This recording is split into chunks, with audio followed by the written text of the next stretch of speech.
საქართველოს საპატრიარქოს სპეციალურ მიმართვას ავრცელებს განცხადებაში ნათქვამია, რომ ბოლო დროს გავრცელებული ინფორმაცია, რომ სინოდის წევრთა აზრი რელიგიის კანონთან დაკავშირებით ორად გაიყო, სიმართლეს არ შეესაბამება.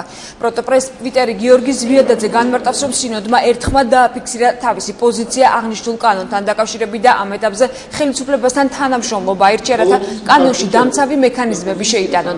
საპატრიარქოში აცხადებენ, რომ ხელისუფლების წარმომადგენლებთან პირველი მოსამზადებელი შეხვედრა უკვე შედგა და იმედს გამოთქვამენ, რომ თანამშრომლობა შედეგიანი იქნება. ეკლესია ყველაფერს აკეთებს იმისათვის, რომ არსებულ ვითარებაში ჩვენი მორწმუნეების, ჩვენი ერის სამართლიანი უფლებები დაიცვას. ჯერი ახლა ხელისუფლებაზეა. წმინდა სინოდის მიმართვიდან გამომდინარე, ველოდებით ქმედით ნაბიჯებს. ხელისუფლების წარმომადგენლებთან პირველი მოსამზადებელი შეხვედრა უკვე შედგა. ვიმედოვნებთ, მომდევნო შეხვედრებიც მალე მოხდება და შედეგიანი იქნება.